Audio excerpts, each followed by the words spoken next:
Hey guys, what's happening? Johnny Glock here. I know it's been a little while. I know I promised this epic reset video. As you can see, I'm really up to my elbows here. I got a bunch of chimney triggers to build, so it's gonna be about another week until I can get that video out. I just really want to psych. Anyway, listen, the day has come. But the point is, when I was trying to map this whole thing out, I'm trying to be a little bit more cerebral about this. I came to realization that it's too long for one single video. So we're going to break it up into two things, kind of like a design and build.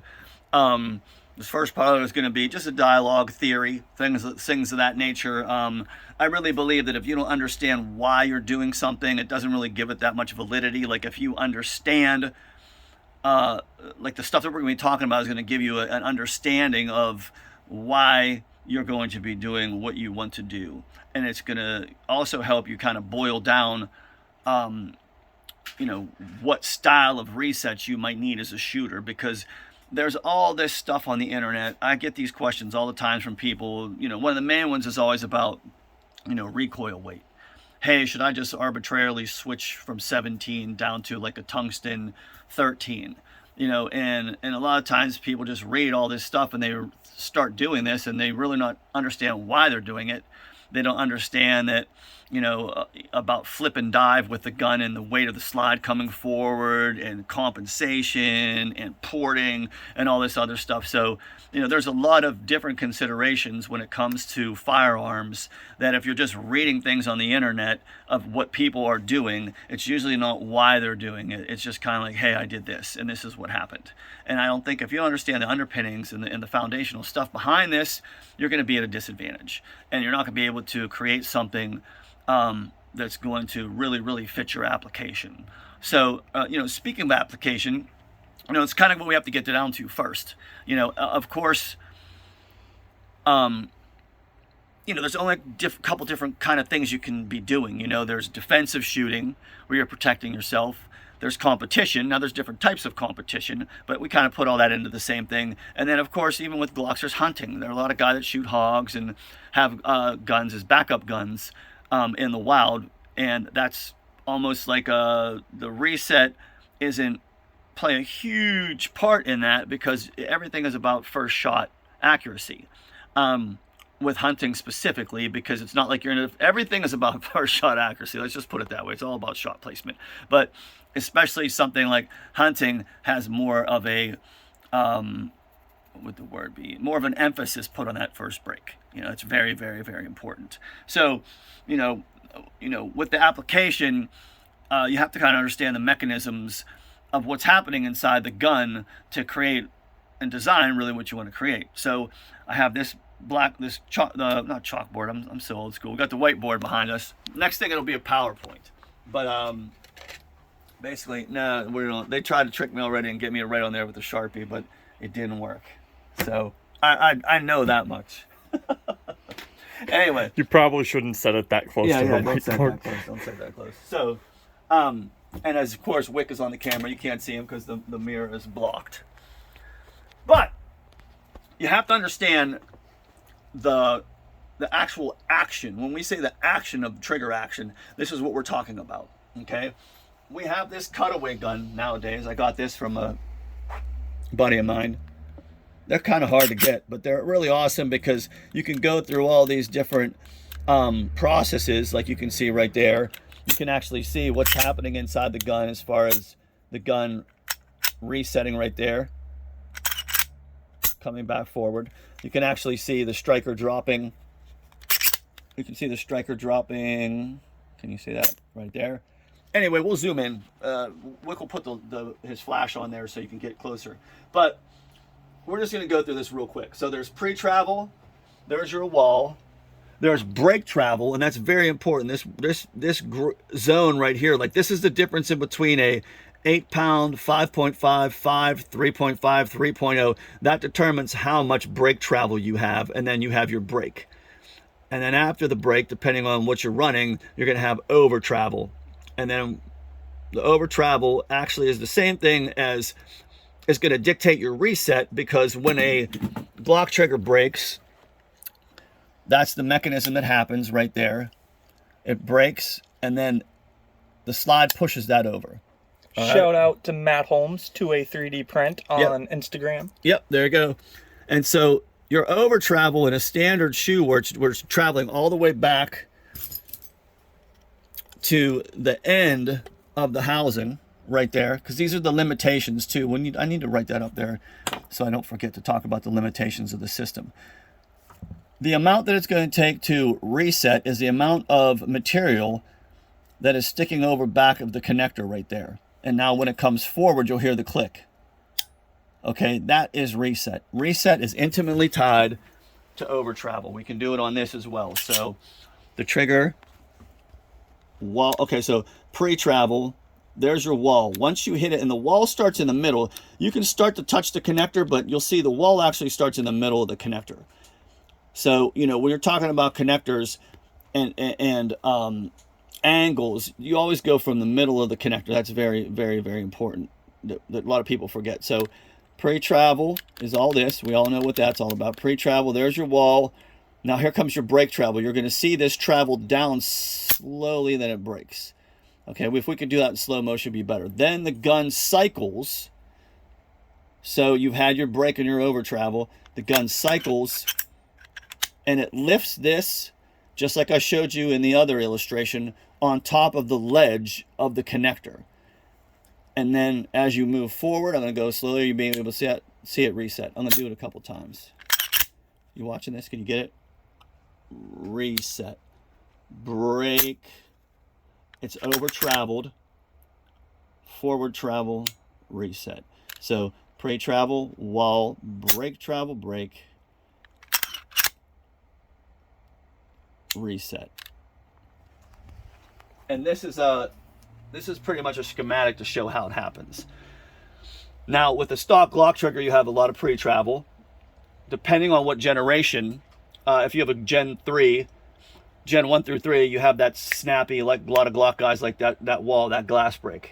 In Generation 4, they switched over to the dot connector, which is a 5.0 connector, and that's going to give you a little bit more mushy of a little bit more brake travel that translates to sponge or creep. That's the way they call it. Okay. Then you get into your 3.5 connectors, which are actually a 4.5 connector.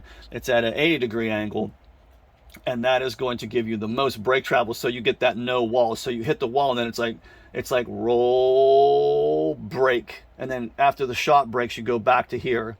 And then you have to go to back forward to reset all the way up to here. That's basically the way the trigger works. Now I know this is a lot farther apart than what's actually happening, but in order for you guys to wrap your head around this and how intimately brake and over travel are involved, it's really, really important. Let me just draw this out because I do not want to forget this aspect.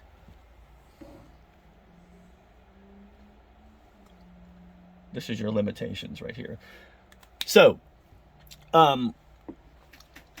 let's talk about action. So everyone, and this is what's the most ridiculous thing, not ridiculous, but everyone's enamored by pre-travel, okay? And if you actually shoot defensively or you're shooting other than it's always the guys that kind of like, I get it, enthusiasts want this trigger that have no pre-travel. They want to just, and you've seen me build them before, guilty as charged. I build these triggers that have, you put your finger on it and you're already at the break point, and then just break. You know, I built that Timney trigger that had like an 8-ounce break. And then we dropped it from the ceiling a couple times, and it was safe and all that kind of stuff. So I understand that. But in a reality application, the pre-travel doesn't factor in as much as people think. I have a video on that when we're out at the range, and I'm showing you that when you're, coming from, you getting this? Can you see this? When you're coming from, retention, here, whatever, it's a defensive situation. You clear your weapon. There are sometimes, drills we do where you're coming up right here and you're on your trigger, and by the time this barrel goes horizontal, boom, you're taking the shot. You follow what I'm saying? So there is no amount of pre-travel, and this is stock pre-travel, there's no amount of pre-travel that you're not going to be able to take out of the gun from the time this is here to this is here. Okay? You may even shoot them in the hip, you know. I mean, you never. But so basically, when you're taking that hip shot, if you're, you know, if you're grudging, if you know, locked in with someone, you got to get your gun out. By the time your finger, watch my finger, I'm on. I clear the weapon. I'm here. Okay, so there is no way that you are going to. That's a defensive situation. The pre-travel factors in a way that's penalizing you. Actually, in a defensive situation, it's more of an assurance that you have a little bit of pre-travel, so you don't shoot someone unintentionally with that adrenaline dump. In competition, either you're in a box, your hands down, it's in retention, you're in low ready. Same thing. By the time this gun beep, by the time I'm going to go slow motion beep, by the time this gun goes horizontal and I'm lifting it up, that's taken out. By the time my hands marry, I'm in retention. By the time as I'm prepping this trigger and I go to full extension, break. So the whole pre-travel thing is just not a crazy important factor. It's just not. The main reason I take pre-travel out of my triggers is so your finger lands on the weapon. So see how far out that is? Sometimes a lot of guys don't like, they have short hands, they don't want it sitting way out there. My pre-travel is mine's about right there. So the difference in between here and here, it's pretty substantial, here and here. But the reason that is for, so when my finger lands on the trigger, I'm just in a, and this is all working with your gun anyway. You know what I mean? Like stock triggers, if you can run them, that's great. I know there's a lot of OEM guys out there, stock. I get it, okay. But the main reason why we take the pre-travel out here, Johnny Glock, is to have sitting in a better position for you to land on. You know, it's not necessarily so you can get the shot off quicker. All right, so then there's the break.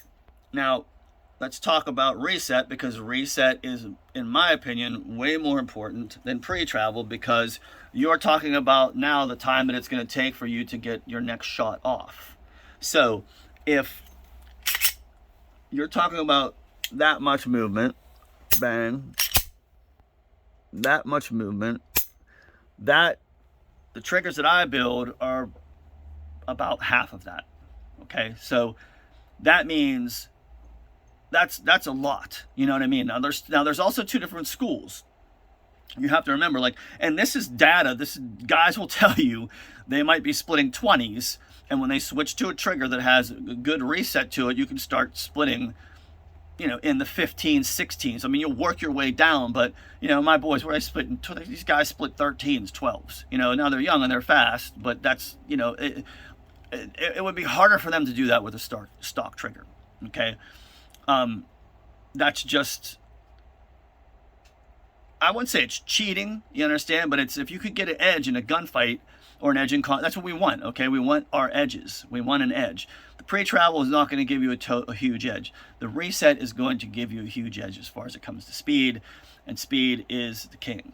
You know what I mean? Well, accuracy, speed. You know, but basically, you know, I'm just trying to get you guys to wrap your head around this kind of stuff. Now, there's bullseye shooters. You know what I mean? That the reset doesn't matter too much for them. I mean, it matters, like a lot of tactile guys, tactical guys, defensive guys like that click. Okay, they like to hear the click. This is feel. This is feel that we're talking about now. All right. Now, a lot of bullshit. A lot of bullseye shooters don't like that click, you know, so there's ways to numb the connector. There's ways to bend that connector so it's more like a thud. You know what I mean? Because they want to just, they're so focused, they just want this little thud, they just break, thud, break, you know. Same thing with, I won't say too much with hunting. Hunting's a kind of different story, but, you know, basically those are the two opposite polar ends. As far as reset's concerned. Now, there's also two different schools of reset. Okay, there's probably more, but one that's gained more popularity now is, okay, so I learned riding the reset. So you break the trigger, and then you're keeping your finger on there, and you're riding, get that back in there, I'm riding the reset back. So break, riding the reset back, break, riding the reset back. Okay, now there's another school which is called reset anticipation.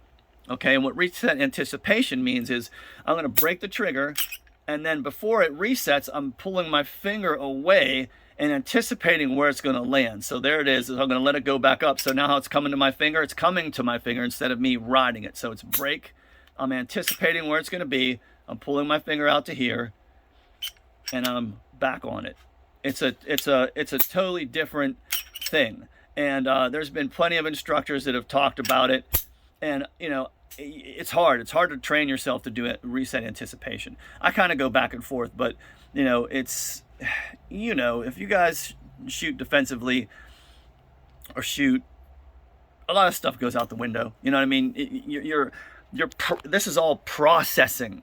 You know what I mean? You know as well as I do when we go out there to train that there's these micro processes, and you just get better and better and better. So you can say that was probably a 20 split. That was probably a 15. Oh, my controlled pairs are off.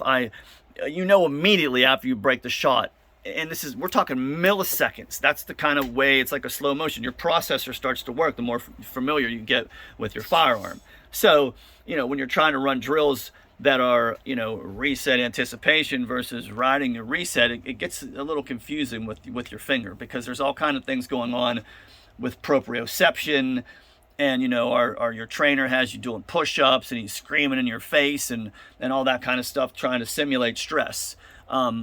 So even though that's why this is called kind of theory, you know.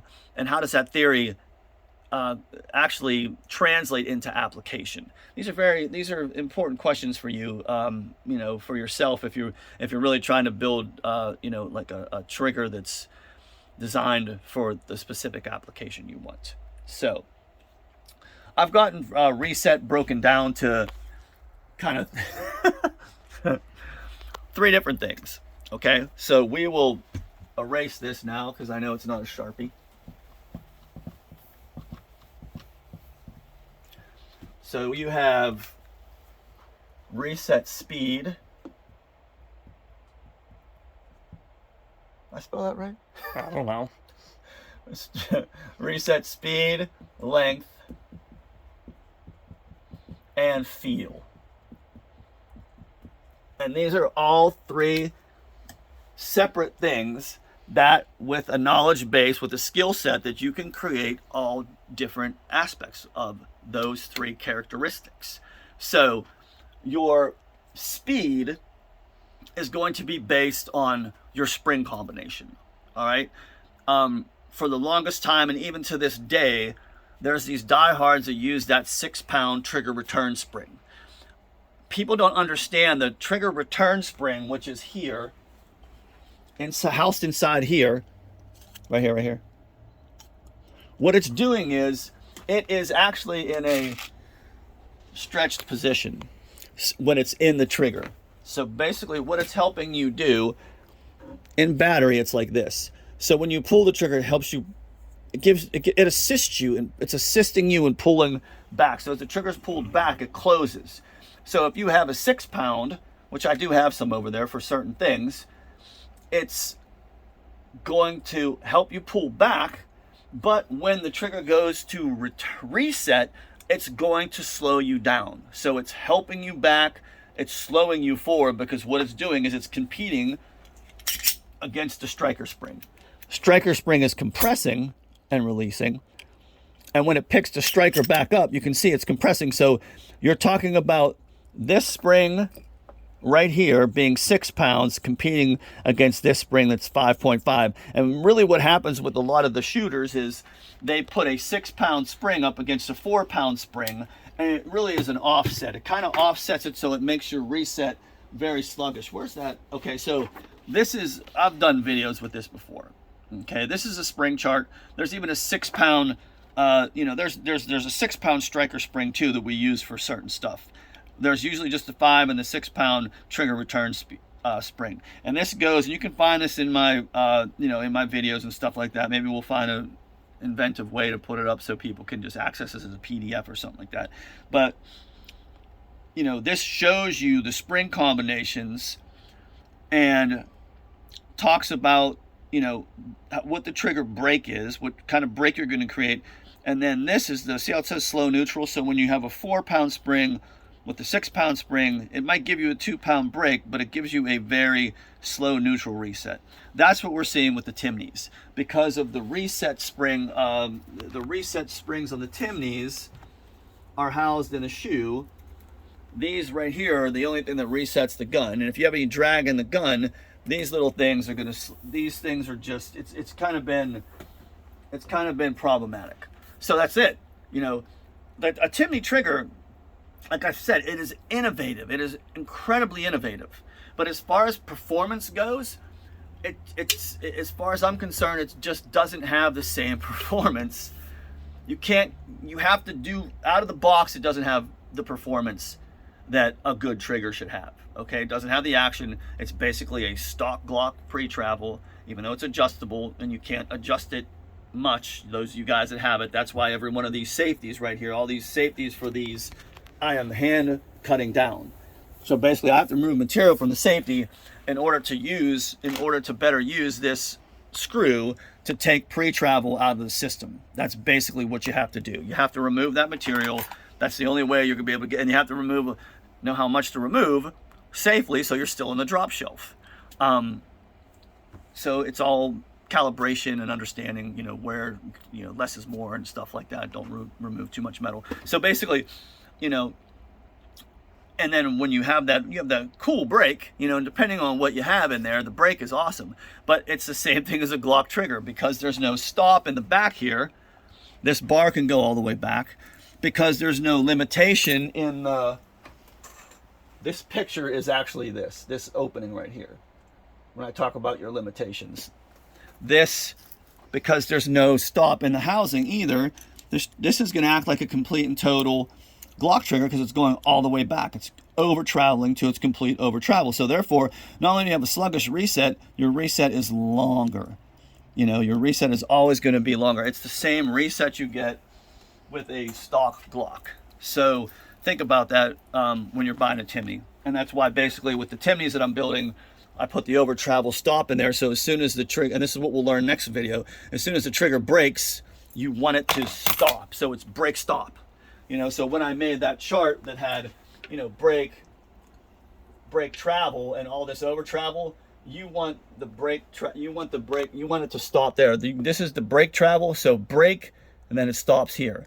So that little area right there is all the more you have to reset. That is the goal as far as the length of reset is concerned. I know we were talking about speed. So basically, when you do certain spring combinations, you're going to be able to create a very fast reset. That's what you want. You want something that, if you even consider a lot of the triggers that I build, it's really hard to do. It's really hard to do reset anticipation, because by the time you even consider taking your finger off the bang, it's right behind you. Bang, it's right behind you. You've seen some of the videos where I do it. Like, I'm literally trying to outrun that trigger, and I can't outrun the trigger. You know, I'm sure there's shooters out there that absolutely can, and you know, they're gonna be dang fast. But the point is, even with that little short reset, you know, we'll get into that later, but the speed is very, very important, because also it gives you aggressiveness. So when you are gunfighting, you know, you want that aggressive tactile reset. So let's move on to length. This is basically length in a nutshell. Okay, so if you're looking at this model right here, the length that it takes for this right here to go back onto that is your reset. That's your reset length. That's your reset length. Let's do it in the, so it's up there now, and you can see this is going to take longer. Reset length. This is stock reset. That's a reset length. Okay, that's doing that because there's nothing stopping that over travel. A lot of people don't like the Glock guns because after the breaks, there's that over travel, and a lot of guys will get a little bit of this. They'll get a little bit of that when they're sitting there. And like I said, this is a standard, this is a stock, and if you watch my front sight, it's not, you know, what they're saying is people will, I'll do it for you. They're saying it'll go like that. So after the trigger breaks, and once again, guys, that comes with getting into your grip and knowing friction and, okay, we're 25 minutes. Mm-hmm. Okay, I told you it's going to be long. So we might have to do a 3-part series. Yeah, 3-part series. So basically, that is what's going to dictate length. And you are, as far as length's concerned, when you look at the cruciform and the way this is built, this little cruciform part, the little square that sits in here that's moving back and forth, that this sits up here on the drop shelf to be safe, okay? And stock lock pre-travel, it's sitting here, so it's moving back to here. It hits the connector right about here, and then bang, it drops, and then an over travel goes all the way back to here. So that's the typical run of this part of the trigger when you're watching it. This part right here, that's what we're talking about. That part. And it's backwards. I probably should have drawn it. Hold it so they can actually see it, not from the edge. Turn it. What, like that? Okay, yeah. So it's this part. Okay, that's what holds on the shelf on both sides, this and this. And then it's up here for pre-travel. It keeps moving back. That's all your pre-travel. You hit the connector right about here. And they have to have it drop, because as it's coming down, it's gonna be hard to see on this. Yeah, you can't see it in the gun. But connector starts about right here. The connector's driving it down. Okay, the angle of the connector drives it down, and then bang, it goes bang about right here. Now, after it goes bang, it's going to over travel all the way to here. If you have a reset stop in there, like my screw, once it goes bang, it's going to hit this, and it's limited. It can't go any further. Okay, so when you go to reset, instead of having going all the way from here back to up here, because it takes you back to the connector, you can see the difference in length. Instead of having to go from here to here, it's only having to go from here to here. All right, that's what the limitation does, and that's length. Hopefully everyone's following me. Wick, are you following me? Because if you can follow me, anyone's following me. I'm thinking about coffee. Okay, so last is feel, your reset feel. And your reset feel comes, I have a video, it's called transfer bar drag. And what's that talking about? A lot of people, when their guns, depending on the angle of the connector and the bar and the way the inside of the gun looks, you'll have this right inside here, down in there, there's an outcropping of plastic, of polymer. So basically you have a sandwich. You have connector, radius of the trigger bar, and then the outside of the gun. So there's kind of a tolerance in between those two things. That's another limitation. Like this is a limitation, that's a limitation. So let me draw that real quick. So this is your connect. So this is the back of the, I'll draw it black. This is the back of the housing right here. This is what I'm drawing. Okay. So you have this.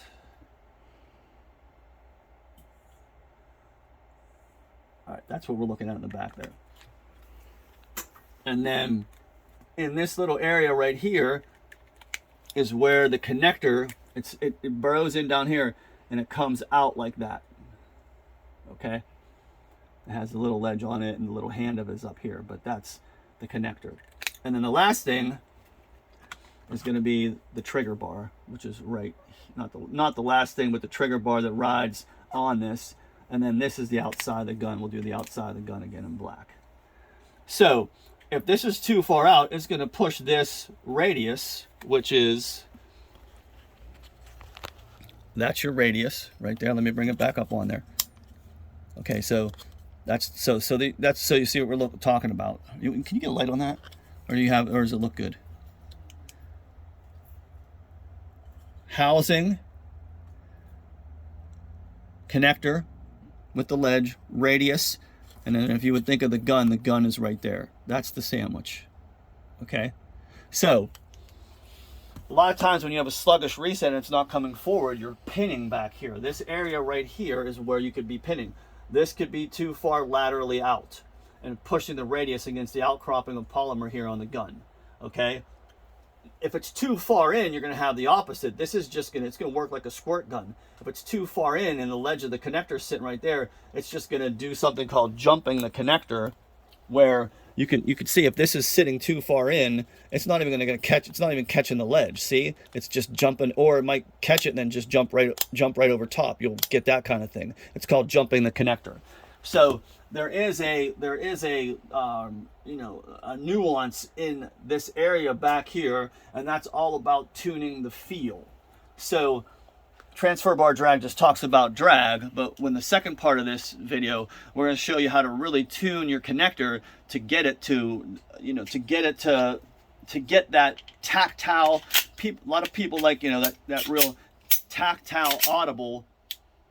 You can feel it in your finger too. It's resetting. You know what I mean? You're not always going to be able to hear it, especially in defensive situations. You know, at some point it becomes intuitive, but basically a lot of guys like that really tactile feel. Some guys don't like the tactile feel at all. I know plenty of guys that shoot steel. They don't want any type of interruption. You know what I mean? It's just, they don't want a wall. So it's just like it almost feels like a squirt gun going back and forth. I built triggers like that before, but that's what dictates the feel. Okay, so you got speed, length, and feel. The next video that we do, and let me make sure I'm not forgetting anything. Okay.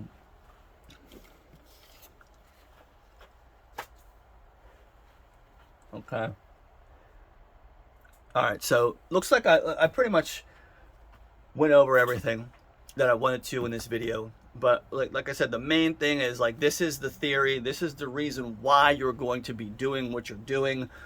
If you have your application in mind, then when we go over this stuff next video, I'm gonna try. They're gonna hold my feet to the fire to do it next week. Then you'll have a starting point. So by the time you watch the next video, I want you to get it together. I want you to know, okay, I want a trigger that has a very short, you know, everyone wants the same thing, usually a short reset, you know, a lot of tactile feel. So it's not like oh, there's all these totally crazy different options. You have a bunch of different, that's why we can't have nice things. You have some things you have to think about. And so, yeah, I mean, that's about it. I can't really think of anything else. Just, next video, I'll show you how to tune the connector. I'll show you how to do things to the radius of the trigger bar. I'll show you how to we got the drills right here that, you know, do the trigger housings to put a set screw in there. What's another thing? Spring combinations. We're going to go over a couple of different spring combinations. I have a bunch of different guns set up so you can actually see in here and actually see what the difference in, say, my combat competition model, or just like a one-off hunter model or something like that. I get a lot of special requests for that kind of stuff. Yeah, so that's about it. You have anything to add, Wick? I'm gonna go get more coffee. You have anything to add, Jake? No, he doesn't. After I watch it. He will. What did you say? Not till after he watches it. All right. Anyway, listen, guys. Oh, and I would be remiss if I didn't mention Big Daddy Unlimited. They're a sponsor of the channel.